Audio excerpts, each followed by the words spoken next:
Facebook चलाने वाली सभी महिलाएं और लड़कियां ये कहानी एक बार जरूर पढ़ें। अंकिता ने आज कई दिनों बाद फेसबुक खोला था। एग्ज़ाम के कारण उसने अपने स्मार्टफोन से दूरी बना ली थी। फेसबुक ओपन हुआ तो उसने देखा कि 35-40 फ्रेंड रिक्वेस्ट पेंडिंग पड़ी थी। उसने एक एक करके सबको देखना शुरू कर दिया। तभी उसकी नज़र एक लड़की की रिक्वेस्ट पर ठहर गई। उसका नाम था रजत शर्मा। स्मार्ट और हैंडसम दिख रहा था।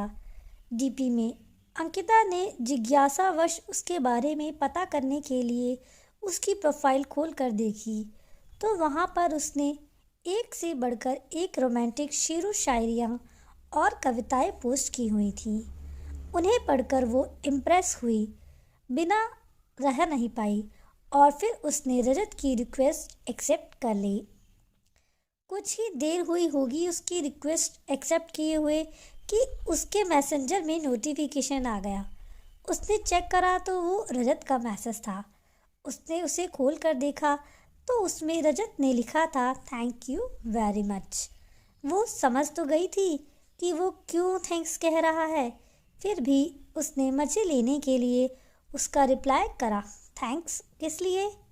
उधर से तुरंत जवाब आया, मेरी रिक्वेस्ट एक्सेप्ट करने के लिए। अंकिता ने कोई जवाब नहीं दिया, बस एक स्माइली वाला स्टिकर पोस्ट कर दिया और फिर मैसेंजर बंद कर दिया। वो नहीं चाहती थी कि एक ही दिन में किसी अनजान से ज़्यादा खुलकर बात की जाए और फिर घर के कामों में व्यस्त हो गई। अगले दिन उसने अपना फेसबुक खोला तो उसे रजत के मैसेज नज़र आए। रजत ने उसे कई रोमांटिक कविताएं भेज रखी थी। उसने उसे पढ़ा और उसे अच्छा लगा। उसने जवाब में फिर से एक स्माइली वाला स्टिकर सेंड कर दिया। इसके बारे में पूछ रहा था। अंकिता ने रजत को अपना परिचय दे दिया। उसका परिचय जानने के बाद रजत ने भी उसे अपने बारे में बताया कि वो MBA कर रहा है और जल्द ही उसकी जॉब लग जाएगी। और फिर इस तरह दोनों के बीच चैटिंग का सिलसिला चलता रहा।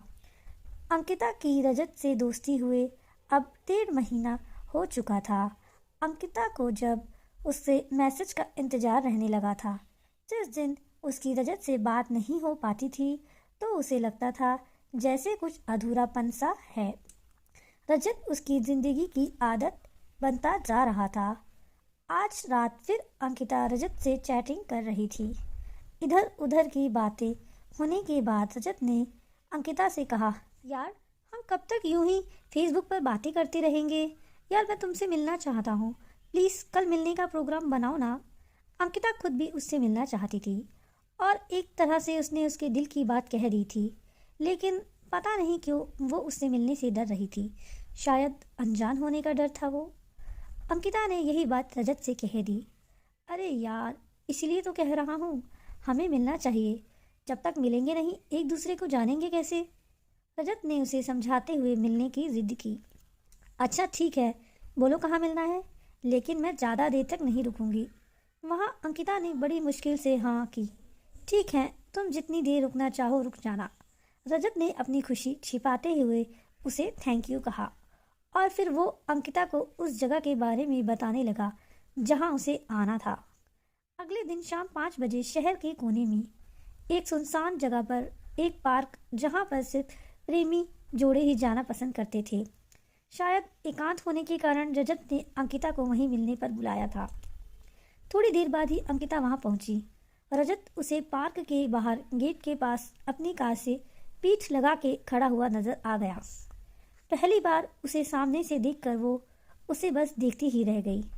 वो अपनी फोटो से ज़्यादा स्मार्ट और हैंडसम था। अंकिता को अपनी तरफ आता हुआ देखकर उसने उसे अपने पास आने का इशारा करा। उसके इशारे को समझकर वो उसके पास आ गई और मुस्कुरा कर बोली, हाँ आप बोलो, मुझे यहाँ किस लिए बुलाया है। अरे यार, सारी बातें यहीं सड़क पर खड़ी खड़ी करोगी, आओ कार में बैठकर बात करते हैं। फिर रजत ने उसे कार में बैठने का इशारा करा और पिछली सीट का गेट खोल दिया। इसकी बात सुनकर अंकिता मुस्कुराते हुए कार में बैठने के लिए बढ़ी। जैसे ही उसने कार में बैठने के लिए अपना पैर अंदर रखा तो उसे वहाँ पर एक पहले से ही एक आदमी बैठा हुआ नजर आया। शक्ल से वो आदमी कहीं से भी शरीफ नजर नहीं आ रहा था। अंकिता के बढ़ते कदम ठिठक गए और वह पलट कर रजत से पूछने जा ही रही थी कि ये कौन है, कि तभी उस आदमी ने उसका हाथ पकड़कर अंदर खींच लिया और बाहर से रजत ने उसे अंदर धक्का दे दिया। ये सब कुछ इतनी तेजी से हुआ कि वो संभल भी नहीं पाई और फिर अंदर बैठे आदमी ने उसका मुंह कसकर दबा लिया ताकि वे चीख ना पाए और उसके हाथों को रजत ने पकड़ लिया। अब वो ना हिल सकती थी और ना चिल्ला सकती थी। तभी कार से दूर खड़ा एक आदमी कार में आके ड्राइविंग सीट पर बैठ गया और कार स्टार्ट करके तेजी से आगे बढ़ा दी। पीछे बैठा आदमी जिसने अंकिता का मुंह दबा रखा था, वह हंसते हुए रजत से बोला, वाह भाई वाह, मजा आ गया, आज तो तुमने तगड़े माल पर हाथ साफ करा है। उसकी बात सुनकर रजत मुंह ऊपर करके ठाके मार के हंसने लगा। उसे हंसा देख कर ऐसा लग रहा था जैसे कोई भेड़िया अपने पंजे में शिकार को दबोच कर हंस रहा हो। और वे कार को तेजी से शहर के बदनाम इलाके जिस्म की मंडी की तरफ दौड़ी जा रही थी। इसके आगे क्या हुआ होगा आप लोग खुद समझ सकते हैं। ये अंकिता की कहानी उन लड़कियों को सबक देती है जो सोशल मीडिया पे अनजान लोगों से दोस्ती कर लेती हैं और अपनी ज़िंदगी गंवा लेती हैं।